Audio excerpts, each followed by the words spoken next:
From the land of Grant University in Urbana-Champaign, Illinois, this is the closing market report for the 30th day of April 2025. I'm Extension's Todd Gleason. Coming up, we'll talk about the commodity markets with Greg Johnson. He's at TGM, that's Total Grain Marketing. It's the start of our spring fund drive, and I'll ask you to dial in at 217-244-9455. That's 217-BIG-WILL, W-I-L-L, in support of the ag programming that comes to you from Illinois Public Media, or go to willgive.org. Either way, it's important to do it right now, today. Don't wait, and make that donation at willgive.org or 217-244-9455. As we make our way through the half hour, we'll also talk with Drew Lerner. He's at World Weather Incorporated in Kansas City.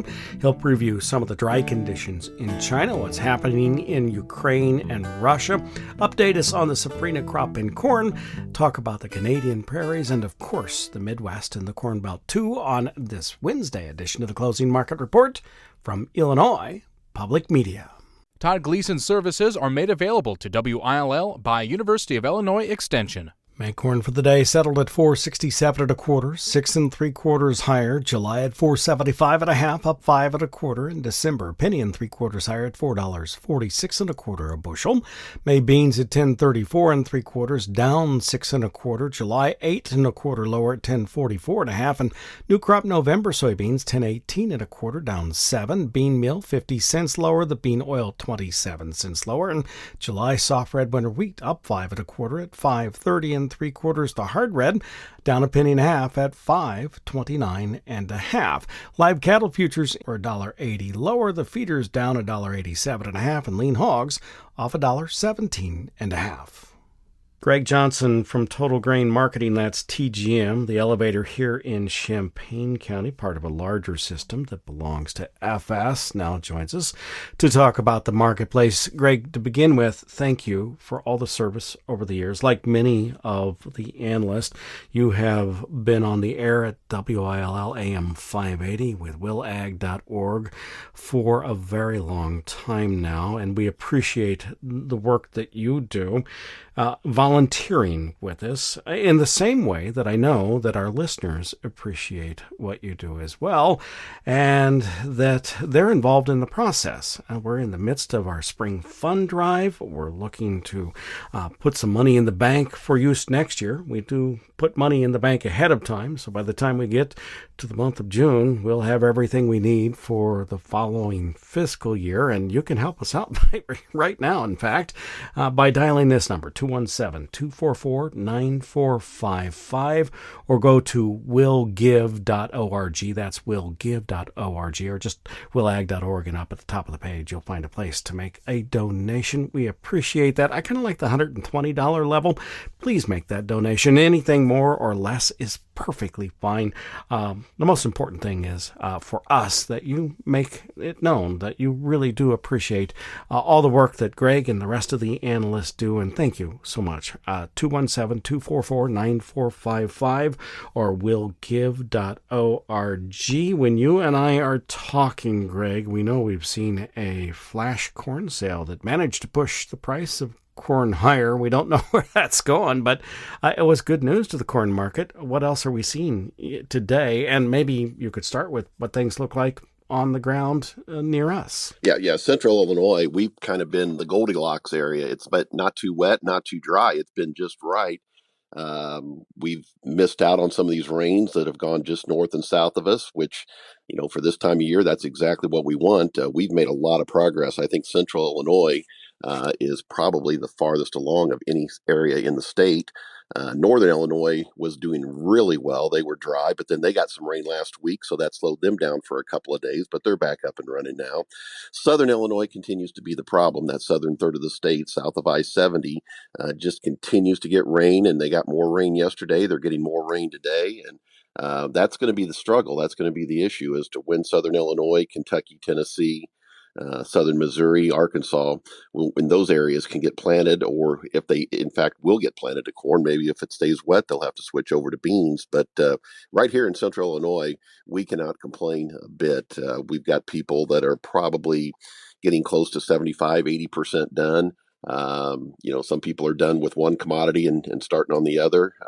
Others are doing both and making good progress on both. But, you know, Illinois was behind as a state when it came to corn planting when the numbers came out Monday. But that's not the case here in Central Illinois. I think we're ahead of schedule. It's only April, and we're getting people close to finishing up. So we're looking, crop from a crop progress point of view. Central Illinois is the Goldilocks area so far this year. The Western Corn Belt was moving quickly. It made up for the lack of movement in the state of Illinois. And Illinois wasn't terribly behind, but it was just a bit behind the 5-year rolling average. However, the national was a couple of points ahead. So the marketplace took that in stride and said, well, I guess they're going to get it planted at this time, and looked forward and thought that wasn't going to be an issue. Markets went down. Part of that, I think, has to do with the May expiration as well. Can you talk about expiration and what happens each month as these contracts go off the board? Yeah, if funds primarily are long, they buy May corn, and as we get close to the end of April, first week of May, if you still own those May contracts, you are at risk of taking delivery, physical delivery, and most speculators do not want to take physical delivery of corn. So they need to sell back those May contracts as we approach the first day of May. So I think we saw a big chunk of that yesterday. That's why the May corn contract was down 15 cents. Probably overdid it a little bit, so we're gaining some of that back today. But as we approach first notice day and first delivery day, the people that own it on paper that don't actually want the physical commodity need to sell out of those May contracts on both corn and soybeans. So when you ignore that, what does it tell you about the marketplace and direction at this point, particularly for corn? And you can delve into the beans. April is just not the right month for corn to rally. We always get it planted. There hasn't been a year where we haven't gotten it planted. We may plant it later than what is ideal, but we always get it planted. And I don't think you can scare the market into thinking that we're not going to get it planted. And the forecast for next week looks wide open. So even if we get a little rain over the next 2 or 3 days, next week looks wide open. So I think we're going to be ahead of pace by the time the numbers come out in 2 weeks. And as people have said all along, the only really key date is May 15th. If we've got 85% of the crop planted by May 15th, the market just does not seem to get too concerned. And it sure feels like we're going to be 85% planted by the time we get to May 15th. There is a seasonal push in May, sometimes in June, maybe into late June, early July. Part of that, particularly in May, is on the idea that we're not going to be planted on time. So far we are. Sometimes that can have to do with drier conditions in the safrinha growing regions or second crop corn of Brazil. That's not an issue, at least at this point this year. They came through at the end of the monsoon season a little late, frankly, and so they have plenty of moisture to get through, I think, to the end. So what do you think when do you think the seasonal push might be able to come in the marketplace? I really think it can come in June for corn, especially. We're here at the 1st of May, basically end of April, 1st of May, and the market has sold off. We've given back half of what we gained from the fall. We went up 90 cents from the fall low to the February 18th high, and now we've given back exactly half of that, or 45 cents, from the February 18th high to today. So we're kind of right in the middle of the range, and that's what I would call a fair price for corn. If it rains in June and July and August, prices will go lower into the fall. If it doesn't, we'll go higher. We normally get some kind of a weather scare in June, July. And as you said, the seasonals would argue that people will buy corn and soybeans to some extent ahead of that, hoping to get in on the ground floor of a weather market. So I think we can see a rally in corn. The ending stocks number is extremely tight here in the U.S., under 10%. Worldwide stocks are relatively tight as well. Different situation for soybeans as far as world stocks are concerned. But corn's got some fundamentally friendly things, and it's all going to boil down to the weather. And that's a big unknown. So I think for now, the market is fairly priced, but it wouldn't surprise me if we do see a little bit of a seasonal rally as we get into June. Does it concern you that tariffs are beginning to be imposed, those from the United States, on incoming goods, and that may cause there to be less available cash for others, for nations and buyers in other nations to purchase, even if there aren't imposed tariffs on outgoing goods from the U.S.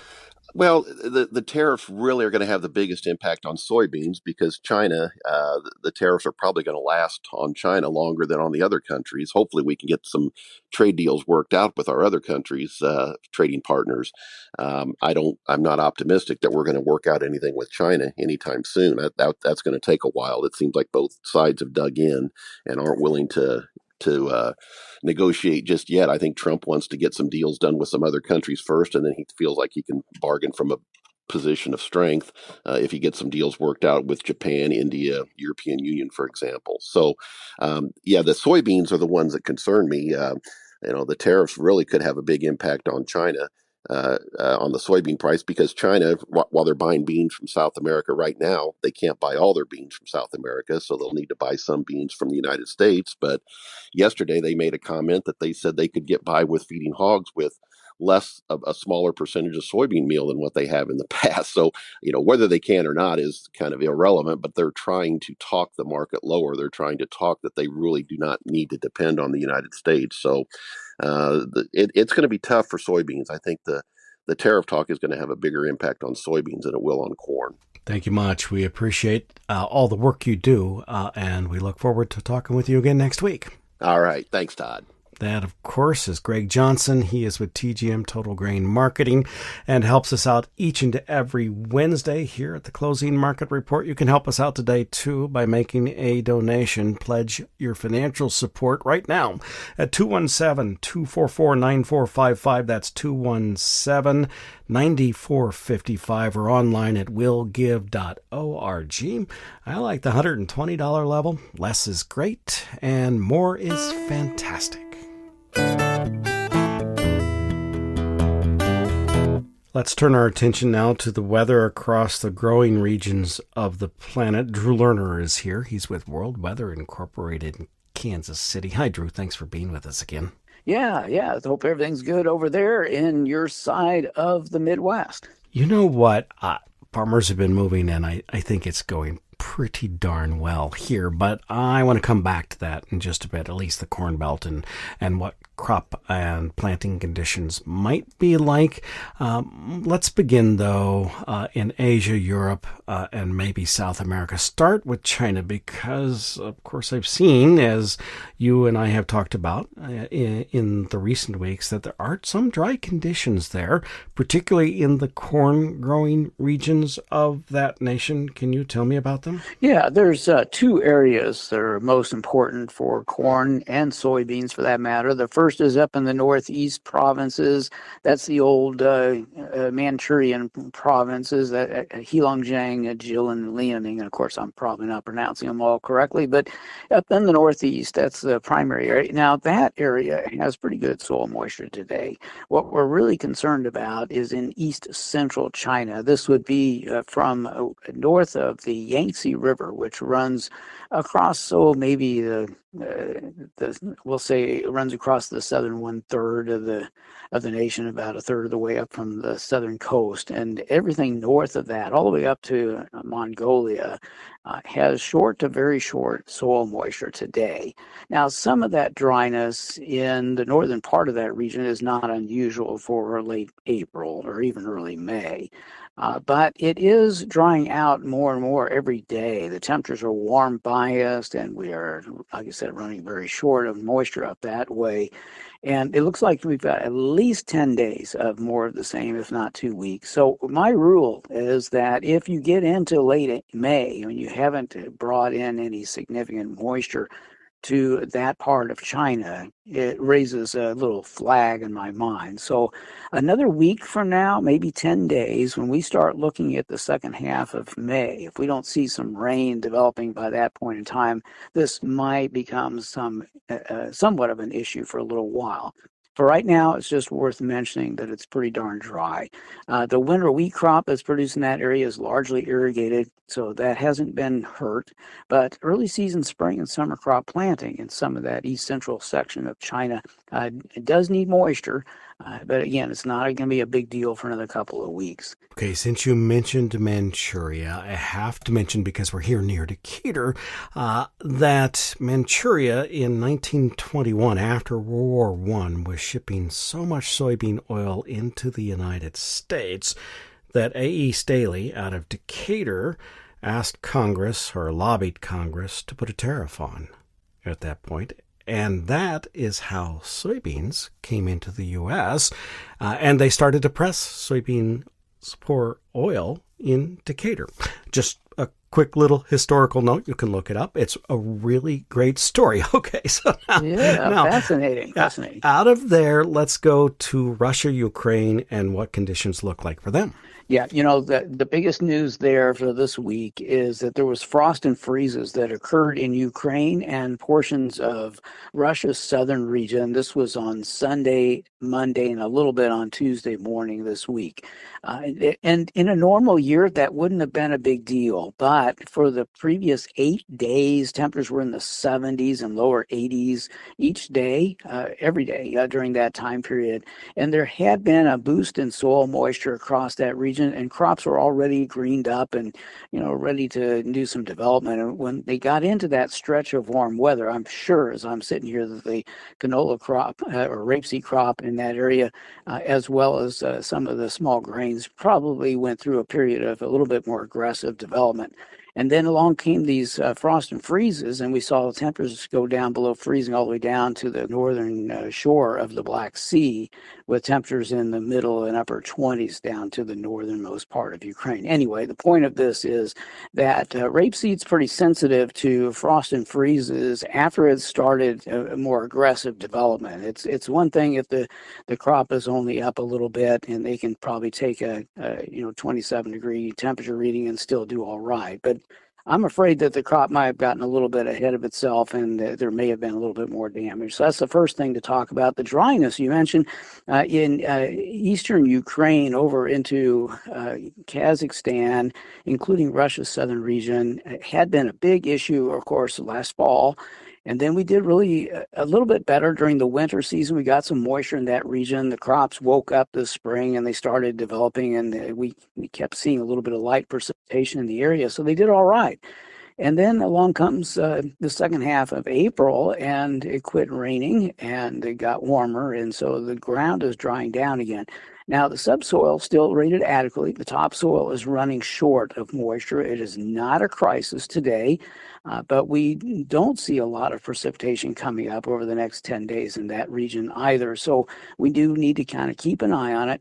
It's going to be a little bit coolish, so that's okay. That'll help conserve the moisture. So by no means am I trying to suggest there's a huge issue there, but if for some reason we don't get any rain in late May and we heat back up again, they could fall back into some more trouble. In South America, the safrinha corn crop still in good shape? Yes, it is. And seasonal rains have finally ended.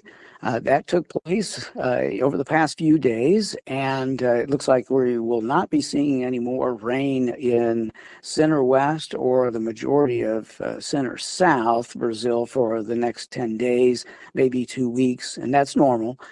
The big focus of attention now is on how much moisture do we have in the soil, and is it possible these crops can go all the way through May and maybe into early June without a drink of water? And the answer to that is, for crops that are planted on time, that's a possibility. But for the late planted crop, which is 20 to 25% of the crop, it's probably a little doubtful. They are going to need a drink of water at some point in the second half of May or even in early June. And it doesn't usually rain a lot, but they don't need a lot. They just need to have the temperatures held back in a normal range and a couple of little opportunities for light rainfall. And I think if they can get that, the crop will still perform relatively well. If it stays dry all the way through that period, though, they will come up with a smaller crop, and that's what really the marketplace is expecting anyway. So it's probably not going to have a big impact on the world marketplace. In North America, because you mentioned rapeseed in Russia and Ukraine, the heat there, potential for some problems if cold were to come in. I'm wondering if that spills kind of over into the canola growing regions of Canada, how hot they might get. And then farmers here will be thinking, hey, if they get a really good cold spell there, what's the issue with freeze and frost in the Corn Belt? That's a very good assessment and scenario.